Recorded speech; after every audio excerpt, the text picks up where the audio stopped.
Oh, hey, how's it going, guys? It's Monday morning. It's about 7 a.m.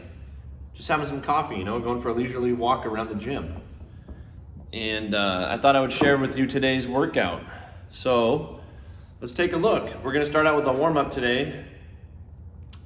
The warm-up goes 3 sets we have 4 different movements. And what we need to do here is set a running clock because we're gonna do 30 seconds at each station, just kind of moving through, and we're gonna just keep rotating for 3 whole rounds. So the first station is 30 seconds of single skips. If we don't have a jump rope, we could do lateral line hops. So those would look kind of like this here, just side to side over a line on the ground. Or we could do some double thigh taps. So that's a great way to kind of work on your timing for jump roping. So if we're doing single under timing with our thigh taps, we would just jump, keeping those feet together, shoulders back, and just one thigh tap once our feet leave the ground. So it'll look kind of like this. So that's the single under, or we could do the double under version of that where we tap twice while in the air. So it looks like this. So that's a couple things we can practice if we do not have a jump rope with us. And then we're gonna go Samson stretch. So just interlocking the fingers, reach up into a deep lunge, nice little stretch. Try to hit those hip flexors and shoulders. We're gonna rotate through that for 30 seconds. We have some push up to down dog from there. So we'll go push up, arms and legs stay straight, drive the head through, get a good stretch in the calves and ankles, and then back out. And then we have 30 seconds of air squats. In the system, it says to a medicine ball. So if you have a medicine ball, you just set it between your legs, squat down until you touch the ball. The ball. Or we could go to a target. So like I could grab this chair and I could do a squat to the chair. So squat stance, tall chest, and then stand. So just to mix it up a little bit, give us some variation there. And then for some of us, the target's really nice if we have trouble finding depth in our squat. Getting a target that's low enough can be really helpful to just kind of build up that connection of where our range of motion should be. Or on the other end of that, if we start losing form when we get to below parallel, maybe the target is a good place. Maybe we need to stop our squat just a little bit earlier before we start to break down. So that's where a target can be helpful as well. Okay, and then from here, so we're doing 3 rounds of that in the warm up. And then for the workout today, we have a 15-minute AMRAP. And our AMRAP has 2 different movements that we're gonna use a dumbbell for, or we could do a kettlebell or an odd object.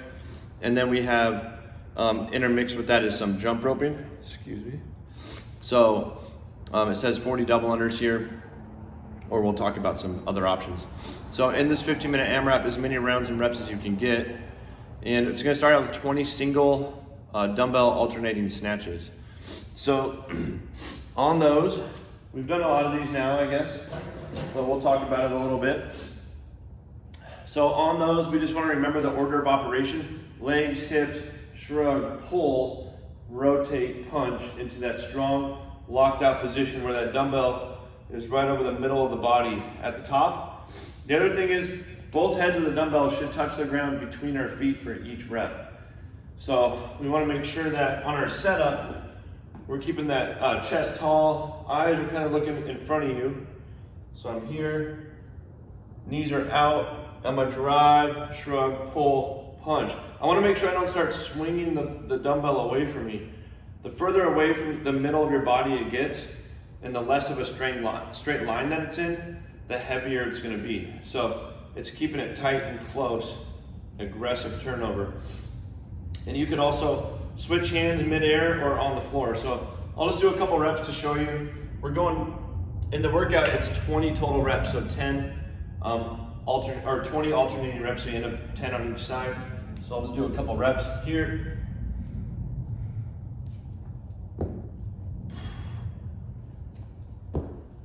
Like so. So I get those arms long, touch the ground, hips, shrug, pull, switch hands. etc. If I don't have a dumbbell, I could use my weighted object, and we can set it up same kind of way, right between the feet, touching on the ground for each rep, big drive, pull, right back down. So I shrug, pull, punch.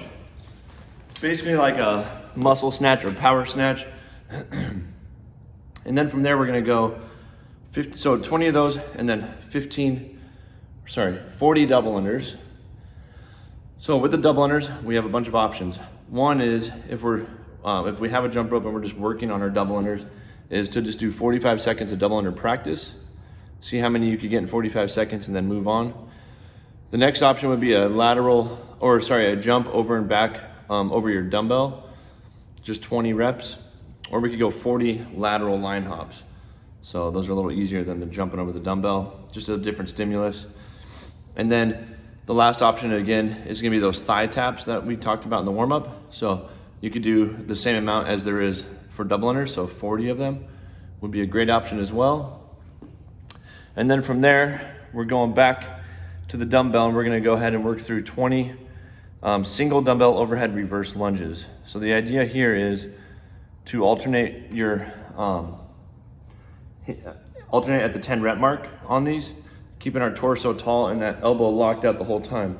If we can't keep that elbow locked out on this, let's either get a lighter weight or maybe we need to hold it like in a front rack position, because we don't want to be in this position with a bent elbow where the shoulder could be compromised. So I'll just show you a couple reps. So I'll take that dumbbell, snatch it up overhead. I'm gonna keep this arm locked out, step back, bring my feet back together, switch sides, gently touch the back knee on the ground, stand tall. I want that front shin to stay vertical or close to vertical. I'll switch at 10. At rep 10, I switch what hand has it up overhead. So that's with the dumbbell. If we don't have a dumbbell, we could try a couple things. We could use a backpack and hold it by like the handle at the top, do the same thing, or I could hold it like this and work through my lunges here, which is a great option. So we can kind of get creative there. Once we get through those, we're just gonna finish the first round there with 40 more double unders or one of the other options. And that will be it. Those are our 4 stations, rotating through for 15 minutes. We're looking to get about 3 to 4 rounds. So choose weights appropriately and choose double under reps and, or options appropriately as well to adhere by that stimulus that we're looking for. Once we get through that, oh, hold on. Yeah, okay, once we get through that, we're going AMRAP 5. This is our strength and accessory work today. How's my hair looking, by the way? Okay, AMRAP 5, single arm dumbbell strict presses, just like we left off. I think we did these last Friday too, something very similar, but it was for 6 minutes. So we're going 5 minutes, as many strict press as you can, switching every 5 reps roughly, kind of depending on the weight you have available to you. But the big caveat here is starting on the 0, we start with 6 hand release push-ups. And then at the top of each minute, we'd have to stop our dumbbell presses and go into 6 hand release push-ups. So with the dumbbell press, you could do it in a few ways. One is to have a quicker transition to your push-ups. Maybe you do it from your knees here. So I just want to make sure I get full extension. And then I could easily transition right into my push-ups. If I use an odd object, I could go ahead and just strict press here, like so. The other thing is you could stand and do these if you want to. It's up to you. Hand release push-ups, pretty simple. I'm basically gonna just do a push-up, go to the ground, both hands come off the floor for a split second, and then I press. So I can get through those pretty quick. It's only 6 of them, but all the pushing is gonna get that upper body pretty tired. So with the hand release push-ups, we wanna make sure that it's 6 reps that we could pump out pretty quick so that we're getting done in like 15 seconds so that we could get back to the dumbbell press and see how many of those that we could get done. And I think that's it. So just remember, starting on the 0, 6 hand release push-ups, and then on the 1, 2, 3, and 4. And then we're done with those. All right, ladies and gentlemen, it was nice talking to you today. Enjoy the workout. Oh yeah.